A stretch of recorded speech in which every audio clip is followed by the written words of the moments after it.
சரி, ஸ்ட்ரெயிட்டா விஷயத்துக்கு வருவோம். இந்த உலகத்துல ஜெயிக்கிறதுக்கு உங்களுக்கு என்ன வேணும்னு நினைக்கிறீங்க? வசீகரமான அழகா, மலை மாதிரி பணமா, இல்ல பெரிய டிகிரியா? கொஞ்சம் வரலாற்றை திரும்பி பாத்தீங்கன்னா, ஒரு சாதாரண மனுஷனை உச்சத்துக்கு கொண்டு போய் மாபெரும் தலைவனா மாத்துறது இது எதுவுமே கிடையாதுங்க. அது அவரோட பேச்சு மட்டும்தான். ஒரு தலைவனை ஜீரோவாக்குறதும் பேச்சுதான், மாபெரும் ஹீரோவாக்குறதும் பேச்சுதான். 2300 வருஷங்களுக்கு முன்னாடி எழுதப்பட்ட சாணக்கியரோட தத்துவங்களை வச்சு நம்ம வார்த்தைகளை எப்படி ஒரு பெரிய ஆயுதமா மாத்துறது அப்படிங்கறத இந்த அலசல்ல நம்ம ரொம்ப டீப்பா பார்க்க போறோம். இப்போ வாள் சண்டைக்கும் வார்த்தை சண்டைக்கும் இருக்கிற வித்தியாசத்தை கொஞ்சம் கவனிங்க. 2300 வருஷத்துக்கு முன்னாடி சந்திரகுப்த மௌரியன் அப்படிங்கிற ஒரு சாதாரண சின்ன பையனை கண்டுபிடிச்சு ஒட்டுமொத்த இந்தியாவுக்கே அவனை சக்கரவர்த்தியா மாத்தினாரு சாணக்கியர். எப்படி தெரியுமா? அவர் சொல்லி கொடுத்தது வெறும் வாள் சண்டை மட்டும் இல்லைங்க, அதையும் தாண்டி இணையற்ற வார்த்தை சண்டை. ஏன்னா எதிரிய உடம்பால வீழ்த்துவதை விட வார்த்தைகளால மனசளவுல வீழ்த்துறது தான் உண்மையான வெற்றி. இந்த ஸ்லைட்ல ரொம்ப சுவாரஸ்யமான விஷயம் என்னன்னா, இதை நாம ஒரு மாஸ்டர் கிளாஸ் மாதிரி 5 முக்கிய பகுதிகளா பிரிச்சிருக்கோம். வார்த்தைகளோட வலிமை, கவனித்தல், இனிமை, ரகசியம் காக்குறது, கடைசியா உலகை வெல்லுதல். இந்த 5 ஸ்டெப்ஸையும் நம்ம தாண்டும் போது உங்களோட கம்யூனிகேஷன் ஸ்கில்ஸ் அப்படியே டோட்டலா மாறுறத நீங்களே ஃபீல் பண்ணுவீங்க. பகுதி 1, வார்த்தைகளின் வலிமை, நாவை அடக்குதல். நீங்க உலகத்தையே ஆள நினைச்சீங்கன்னா முதல்ல உங்க நாவை ஆள கத்துக்கணும். உங்ககிட்ட எவ்ளோ பெரிய அறிவாளித்தனம் இருந்தாலும் அதை சரியா மத்தவங்களுக்கு புரிய வைக்கலைன்னா அதுக்கு ஒரு மதிப்பும் இல்ல. அடுத்து பகுதி 2, அடித்தளம், கவனித்தல் மற்றும் சூழ்நிலை விழிப்புணர்வு. ஒரு சிறப்பான தகவல் தொடர்புல ரொம்ப முக்கியமான விஷயமே நீங்க வாயை திறக்கிறதுக்கு முன்னாடியே நடந்திருக்கு. இதுல சாணக்கியரோட முதல் விதியை நம்ம பார்ப்போம். ஒரு சிறந்த பேச்சாளர் எப்பவுமே ஒரு சிறந்த கேட்பவரா தான் இருப்பாரு. நம்மள பல பேர் என்ன பண்றோம், எதிரில இருக்கவங்க பேசும்போதே இவங்க எப்ப முடிப்பாங்க, நாம எப்ப பேசலான்னு மைண்ட்ல ஓடிட்டே இருக்கோம். இது ரொம்ப பெரிய தப்புங்க. அவங்க என்ன சொல்றாங்கன்னு முழு கவனத்தோட கேளுங்க. அப்படி நீங்க கொடுக்கற அந்த அட்டென்ஷன் உடனே அவங்களோட நம்பிக்கைய உங்களுக்கு வாங்கி கொடுக்கும். அதுக்கப்புறம் உங்க கருத்தை எடுத்த உடனே திணிக்காம, நீங்க சொல்றது கரெக்ட் தான் ஆனா அப்படின்னு ஆரம்பிச்சு பாருங்களேன். உங்க வார்த்தைகள் அப்படியே உங்க மனசுல ரொம்ப ஆழமா பதியும். அடுத்து 3வது விதி, இடத்தை அறிந்து பேசுதல். இது ரொம்ப சிம்பிள். நீங்க ஏதாவது பேசுறதுக்கு முன்னாடி இந்த 3 கேள்விகளை உங்களுக்குள்ள கேட்டுக்கோங்க. இது சரியான இடமா, சரியான நேரமா, அவங்க சரியான மைண்ட் செட்ல இருக்காங்களா? அறிவாளிகள் சபையில அறிவா பேசணும், முட்டாள்கள் சபையில அமைதியா இருக்கணும். கல்யாண வீட்டுல போய் சோக கதையை சொல்றதோ, துக்க வீட்டுல ஜோக் அடிக்கிறதோ எவ்வளவு பெரிய முட்டாள்தனம்.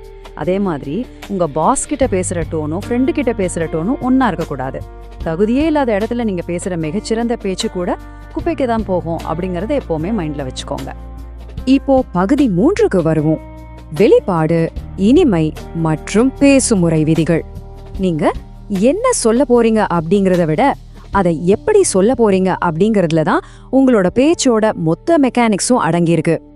சாணக்கியரோட 2வது விதி என்னன்னா இனிமை. சிலர் ரொம்ப பெருமையா சொல்லுவாங்க, நான் எப்பவுமே முகத்துல அடிச்ச மாதிரி தான் உண்மையை பேசுவேன் அப்படின்னு. ஆனா சாணக்கியர் என்ன சொல்றாரு தெரியுமா? காட்டுல நேரா இருக்கிற மரங்கள் தான் முதல்ல வெட்டப்படும். கசப்பான மருந்த குழந்தைங்க குடிக்கவே மாட்டாங்க, அதுல கொஞ்சம் தேன் கலந்து கொடுத்தாதான் குடிப்பாங்க. உண்மையை சொல்றது ரொம்ப நல்ல விஷயம்தான், ஆனா அந்த உண்மைய பக்குவமாவும் இனிமையாகவும் சொல்றதுதான் உண்மையான ராஜதந்திரம். ஒருத்தரை பார்த்து நீ செஞ்சது தப்புடா முட்டாள்னு சொல்றதுக்கும், நீ நல்லா தான் ட்ரை பண்ணிருக்க ஆனா இதை இன்னும் கொஞ்சம் மாத்தி செஞ்சா சூப்பரா இருக்கும்னு சொல்றதுக்கும் எக்கச்சக்க வித்தியாசம் இருக்குங்க. விதம் எதிரிய உருவாக்கும், 2வது விதம் உங்களுக்கான ஒரு ரசிகனை உருவாக்கும். சாணக்கியரோட 4வது விதியான சுருக்கமாக பேசுதலை இந்த ஒரு வரி ரொம்ப அழகா விளக்குது. முட்டாள்கள் அதிகம் பேசுவார்கள், அறிவாளிகள் மௌனத்தை ஆயுதமாக பயன்படுத்துவார்கள். அதனால கொஞ்சம் குறைவா பேசுங்க. தங்கத்தை எப்படி கிராம் கணக்குல அளந்து கொடுப்போமோ அதே மாதிரி உங்க வார்த்தைகளை அளந்து வீசுங்க. மணிக்கணக்குல வளவளன்னு பேசுறவங்கள யாருக்குமே பிடிக்காது. சீக்கிரமே அந்த சபையில உங்க மரியாதையை இழந்துடுவாங்க. ஆனா எப்பவும் கம்மியா பேசுறவங்க திடீர்னு வாயை திறக்கும் போது இவர் என்ன சொல்ல போறாருன்னு அந்த ஒட்டுமொத்த அறையுமே நிமிர்ந்து உட்கார்ந்து கவனிக்கும். அடுத்து 6வது விதி, உடல் மொழி. உங்களோட வாய் மட்டும் இல்லைங்க, உங்க உடம்பும் பேசுது. நீங்க பேசும்போது நகத்தை கடிச்சுக்கிட்டோ இல்ல தரைய பார்த்துட்டோ பேசுனீங்கன்னா நீங்க எவ்வளோ பெரிய அறிவாளியா இருந்தாலும் ஒருத்தர் கூட உங்களை நம்ப மாட்டாங்க. ஒரு சிங்கத்தோட பார்வை எப்படி ரொம்ப தீர்க்கமா இருக்குமோ அப்படி இருக்கணும் உங்க பார்வை. எதிராளியோட கண்ணை நேரா பார்த்து முதுக நேரா வச்சு நிமிர்ந்து நின்னு பேசுங்க. உங்க வார்த்தைகளை விட உங்களோட கண்கள் இன்னும் அதிக சத்தமா பேசணும். பகுதி 4 வியூகம், ரகசியம் மற்றும் உத்திசார் பாதுகாப்பு.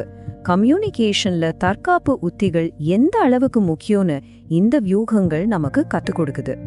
சாணக்கியரோட 5வது விதி ரகசியம் காத்தல். ஒரு ரகசியம் உங்க தொண்டைக்குழி வரைக்கும் தான் பாதுகாப்பானது. அதுவே பற்களை தாண்டி வெளியில வந்துருச்சுன்னா அதுதான் உங்களோட யமன். பேசுறது மட்டும் கலை இல்ல, எதை பேசக்கூடாதுன்னு தெரிஞ்சு வச்சிருக்கிறதும் ஒரு மிகப்பெரிய கலை. ஏதோ ஒரு ஆர்வக்கோளாறுல உங்க பலவீனத்தையோ குடும்ப பிரச்சனையோ இல்ல உங்க எதிர்கால திட்டங்களையோ யார்கிட்டயோ சொல்லிடாதீங்க. இன்னைக்கு ஃப்ரெண்டா இருக்கிறவன் நாளைக்கு எதிரியா மாறலாம். நீங்க ஷேர் பண்ண ரகசியங்கள் நாளைக்கு உங்களுக்கே எதிரான ஆயுதமா மாற வாய்ப்பு இருக்கு. அதனால ஒரு சிறந்த பேச்சாளன் எப்பவுமே தன்னொரு திறந்த புத்தகமா காட்டிக்கவே மாட்டான். இப்போ சாணக்கியரோட 7வது மற்றும் கடைசி விதியான கேள்வியால் மடக்கும் கலைக்கு வருவோம். கொஞ்சம் கற்பனை பண்ணி பாருங்க. உங்க ஆபீஸ்ல உங்க பாஸோ இல்ல சக ஊழியரோ உங்ககிட்ட ரொம்ப கோபமா ஏன் இன்னும் அந்த வேலையை முடிக்கல அப்படின்னு கேக்குறாரு. அந்த மாதிரி ஒரு ப்ரெஷரான சிச்சுவேஷன்ல நீங்க எப்படி ரியாக்ட் பண்ணுவீங்க? தடுமாறிக்கிட்டே சாரி கேப்பீங்களா? இத சமாளிக்கிறது இந்த விஷயம் ரொம்ப சூப்பரா விளக்குது. சரியான கேள்விய கேக்குறது பாதி விடைக்கு சமம். நீங்க தடுமாறுறதுக்கு பதிலா உங்களுக்கு இந்த வேலை அவசரமா அரைக்குறையா முடியணுமா இல்ல கொஞ்சம் டைம் எடுத்தாலும் பெர்ஃபெக்ட்டா முடியணுமா அப்படின்னு ஒரு செம ஸ்மார்ட்டான கேள்விய திருப்பி கேளுங்க. அவ்வளவுதான். இப்ப பந்த அவங்க கோட்டுக்கு போயிடுச்சு. அவங்க என்ன பதில் சொல்லலாம்னு யோசிக்க ஆரம்பிப்பாங்க. அந்த சின்ன கேப்ல உங்க மேல இந்த பிரஷர் குறைஞ்சு அந்த விவாதத்துல நீங்க ரொம்ப சுலபமா ஜெயிச்சிருவீங்க.